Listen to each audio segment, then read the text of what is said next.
வாங்கோ வாங்கோ. யார் பேர் கர்ச்சர?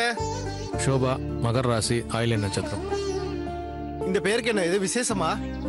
ஆமா சாமி, ஏன் கேக்குறீங்க? இல்ல இதே பேர்ல சித்தனாடிக்கு முன்னாடி ஒரு புள்ளாண்ட அர்ச்சனை பண்ணிட்டு போட, அதான் கேட்டேன். யாரு? அதோ உட்கார்ந்து தியானம் பண்ணிக்கிட்டு இருக்காரு.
சார் இல்லை உட்காரு, பரவாயில்ல.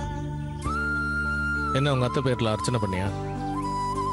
ஆமா சார், அவங்கள நேரில் வந்து பார்க்க எனக்கு கொடுத்து வைக்கல. இந்த அம்மன் ரொம்ப சக்தி வாய்ந்தது. இங்க மனசார வேண்டிக்கிட்டா நினைக்கிறத நடக்கும்னு சொல்லுவாங்க. அதான் அவங்க சீக்கிரம் குணமாகணும்னு அம்மன் கிட்ட வேண்டிக்கிட்டு இருக்கேன். அவங்க கண்டிப்பா குணமாயிடுவாங்க. ஏன்பா மண்டபத்தில் வச்சு மாப்பிள்ளைன்னு கூட பார்க்காம என் ஒய்ஃப் ஒன்று அவ்வளோ அசிங்கப்படுத்தினால அதெல்லாம் மனசில் வச்சுக்காம அவள் குணமாகணும்னு நீ கடவுள்கிட்ட வேண்டிக்கிறிய. இப்படி ஒரு நல்ல பையனை எந்த அவன் புரிஞ்சுக்காம போயிட்டாலும். சார், சந்தியாவுக்கு போலீஸ் மாப்பிள்ளையே வேண்டான்னு ஒரு லட்சியத்தோட இருந்தவங்க தான் ஏமாத்தப்பட்டதை நினைச்சு என்ன அப்படி திட்டாங்க. சொல்ல போனா அவங்க கோவம் நியாயம் தானே சார். அவங்க திட்டினதெல்லாம் நான் மனசுலேயே வச்சுக்கல. என்னை பொறுத்த வரைக்கும் அவங்க சீக்கிரம் குணமாகணும்.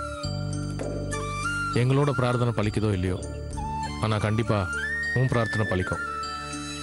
சீக்கிரமாக ஷோபா குணமாயிடுவான். சார், எனக்காக ஒரு ஹெல்ப் பண்ணுறீங்களா? சொல்லு திரு. சார், இந்த பிரசாதத்தை எப்படியாவது அவங்களுக்கு வச்சு விடுங்க சார். இது அவங்க கிட்ட போய் சேர்ந்தா என் மனசுக்கு கொஞ்சம் நிம்மதியாக இருக்கும். நீ ஒன்றும் கவலைப்படாத, எல்லாம் நல்லபடியாக நடக்கும். சரி, நான் கிளம்புறேன்.